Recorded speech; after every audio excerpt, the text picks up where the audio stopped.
Right then, Celtic supporters, take a breath because tonight feels absolutely massive. There are evenings in a season that shape everything that comes after, and this one against Aberdeen has that exact feel about it. It is not just another league fixture dropped into the calendar. It is an opportunity staring us in the face.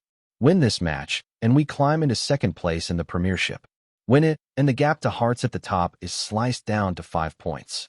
Fail to win it, and suddenly the title challenge starts to look less like a fight and more like a fading hope. That is the edge we are walking right now. The timing could not be clearer. We are playing before the rest of the sides around us. Hearts are not in action. Rangers are not in action. Motherwell are not in action. That means the pressure and the opportunity both sit squarely on Celtic's shoulders. 3 points tonight would change the complexion of the table before anyone else even kicks a ball.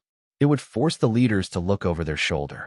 It would inject belief back into the support. It would send a message that this squad is not done yet. Of course, nothing about this season has been straightforward, and the build-up to this one has been dominated by team news and uncertainty. The manager has had plenty to say over the past day or so, and while there is no shortage of honesty in his words, there is also a clear sense that he is juggling more than he would like at this stage of the campaign. Illness, injuries, suspensions, fitness concerns, it has all combined to make selection feel like a weekly puzzle. Kasper Schmeichel will not feature tonight. The goalkeeper is still recovering from illness, and while there is optimism that he could return at the weekend, this match comes too soon. That immediately places added responsibility on the man stepping in. In games like this, especially away from home, calmness at the back is vital. There can be no nervous moments, no cheap concessions, no lapses in communication. If Celtic are to control the match, it starts with composure between the posts and spreads outward from there. Long-term injuries have already reshaped the squad. Cameron Carter-Vickers is out for the remainder of the season, and that is a massive blow in itself. His presence, his authority, his leadership at the back have been sorely missed. There are others also sidelined, and while some are edging closer, there have been minor setbacks that have nudged return dates further down the line. It is nothing catastrophic, but at this stage of the season, even a delay of 10 days feels significant. Every match carries weight. Every point matters. One of the more interesting talking points in recent weeks has been the right-back position. With Alistair Johnson working his way back from injury, Julian Araujo has stepped in and made that role his own. What stands out is not just competence, but commitment. He plays with heart, he attacks with intent, and he does not shy away from the defensive work either. There is a genuine debate brewing about what happens when both players are fully fit and only one slot is available. That is the kind of dilemma a manager would rather have than scrambling to plug gaps. For now, though, Araujo's performances have ensured that there is no sense of panic about Johnson's absence. Further forward, the situation becomes more complicated. There are players who arrived with expectation but have not yet established themselves. Joel Njoli was brought in amid a flurry of late window movement, initially expected to cost a significant fee before the deal shifted into a loan arrangement. His debut offered glimpses, but since then he has struggled to break into matchday squads. The manager has acknowledged that adapting to this league is not always straightforward. Training performances have reportedly improved, yet selection tells its own story. In a run-in where every match feels decisive, patience can be thin. The same can be said for other recent signings who have found minutes hard to come by. It is never easy to settle without a proper pre-season, without the rhythm of consistent starts, without the confidence that comes from feeling trusted. The manager has been candid in suggesting that not everyone fits the demands of the league at this moment in time. That is not necessarily a final judgment, but it does underline how ruthless the situation has become. There is little room for experimentation when the title race is tightening. Fitness is another lingering concern in attack. There have been flashes of quality from certain forwards, but also signs that sharpness is not quite where it needs to be. When a player arrives without a full pre-season behind him, that lack of conditioning can surface at the worst possible time. Short cameos in big European ties followed by absence from domestic squads raise eyebrows and questions in equal measure. At this stage, reliability is king. The manager will turn to those he believes can handle the physical and mental demands of what lies ahead. Then there are the smaller knocks, the quiet doubts that do not always make headlines, but influence selection nonetheless. A key winger was absent from recent training footage, fueling speculation that he could miss out. Another defender has admitted he has not been at 100%. In isolation, these might seem manageable. Combined, they create a sense that the squad is being stretched. And yet, for all the uncertainty, the opportunity remains clear. Aberdeen come into this match struggling badly for form. They sit in the lower half of the table, and their recent run has been grim. Points have been scarce. Confidence appears fragile. On paper, this is a game Celtic should win. But anyone who has followed this season closely knows that paper counts for very little once the whistle blows. What matters is intensity, discipline, and hunger. There was a dramatic comeback in the derby at Ibrox not long ago, and while that result earned praise and showcased resilience, it did not transform the table in the way many had hoped. In fact, the broader weekend results left Celtic in a more precarious position in the title race.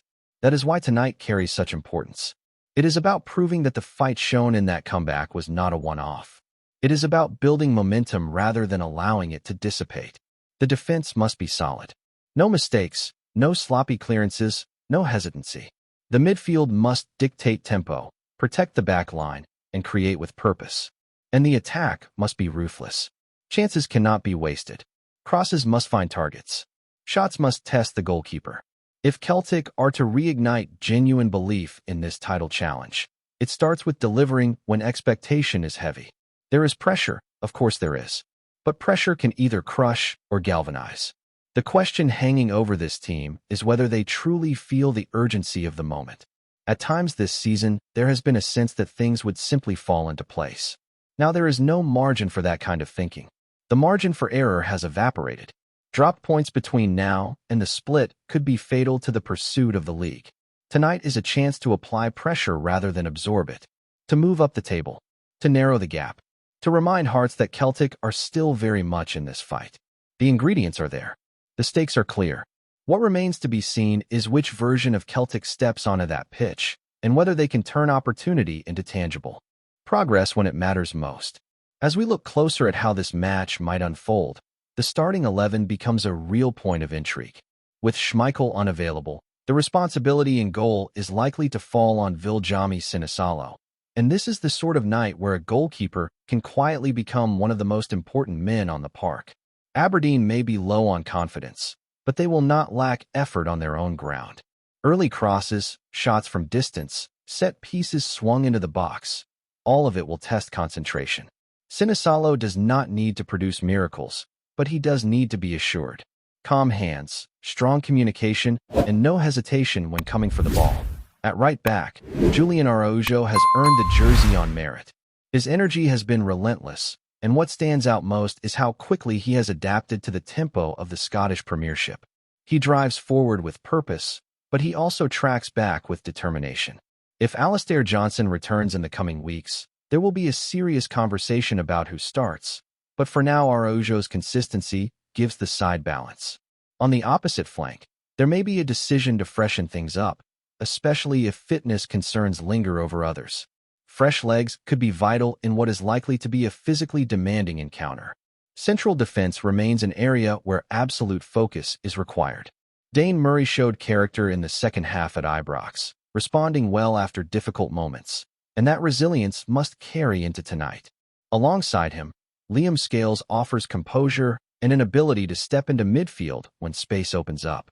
The key word, though, is concentration. There can be no repeat of individual errors. Aberdeen will feed off any sign of uncertainty. A solid, disciplined performance at the back sets the platform for everything else. In midfield, Callum McGregor's presence is non-negotiable. He is the heartbeat, the organizer, the player who senses when to slow the game and when to accelerate it. Around him, there are choices to be made. Rio Hatate has been the subject of debate, and this feels like a moment for him to answer critics with action rather than words. He has the quality to unlock defenses, to thread passes through tight spaces, and to strike from distance. What has been missing at times is consistency. If he starts tonight, it is an opportunity to stamp authority on the match and reassert his influence in the run-in. Alongside McGregor and Hatate, there is room for industry and bite. Whether it is a more defensive-minded option or someone capable of surging forward into the box, the balance must be right. Aberdeen are likely to sit compact and look to counter, so Celtic's midfield must be alert to transitions. Winning second balls, cutting off passing lanes, and reacting quickly when possession is lost will be just as important as creativity. Out wide, there is an argument for giving players who have impressed from the bench a chance from the start. Nicholas Kuhn has shown flashes of directness and a willingness to take defenders on, and Young has offered pace and width on the opposite side. In matches where the opposition sit deep, wingers become crucial. Stretching the pitch, isolating full backs, and delivering quality into the area can turn a tight contest into a comfortable one. But the final ball must improve. Too often this season, promising build-up has fizzled out with overhit crosses or rushed decisions. Through the middle, the striker position has been something of a revolving door. Adam Ida, Kyogo Furuhashi, and others have all had spells leading the line, yet none have completely nailed it down in recent weeks. There is talk of fitness not being at peak levels for certain forwards, and that complicates matters. What Celtic require tonight is a focal point. Someone who can hold the ball up, bring others into play, and attack the penalty area with conviction. Goals change everything in games like this. An early strike would settle nerves and force Aberdeen to open up. Discipline will also play a role. Suspensions have already limited options, and there is no room for reckless challenges or needless bookings. The referee will not be the story if Celtic handle their business properly, but maintaining composure in duels and not reacting to provocation is essential. Aberdeen will try to disrupt rhythm. They will look to slow the game, to draw fouls, to frustrate. The response must be maturity. Another layer to this evening is the psychological battle within the title race. If Celtic secure the 3 points, the table tightens and the narrative shifts. Hearts would wake up tomorrow knowing the cushion has shrunk. Rangers would feel the heat as well. There is a different energy when the gap narrows to 5 points rather than stretching further. Momentum in football can be intangible, but it is real. A win tonight would create belief not only among the support, but within the dressing room. However, belief must be matched with urgency. There have been moments this season when Celtic have seemed comfortable, almost expecting matches to swing their way eventually. That luxury no longer exists. Every minute matters now. If the breakthrough does not come early, patience must not morph into anxiety.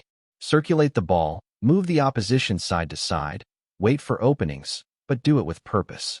The crowd may grow restless if chances are squandered, so efficiency in the final third is paramount. Set pieces could prove decisive. Aberdeen will likely defend deep, which means corners and free kicks around the area become valuable opportunities. Delivery must be sharp, runs must be coordinated, and second-phase reactions must be immediate. At the other end, defensive set pieces require total organization. A single lapse can undo 90 minutes of control. There is also the wider context of the fixtures to consider. With games against Motherwell and others approaching before the split, Celtic have a chance to put points on the board while rivals watch. That is a rare scenario in a congested title race. Taking advantage of it would alter the psychological landscape. Instead of chasing from behind, Celtic could be applying sustained pressure, forcing mistakes elsewhere. Before we proceed, subscribe to our channel and enable notifications to receive all exclusive news about Celtic FC. Don't miss any details about your favorite team.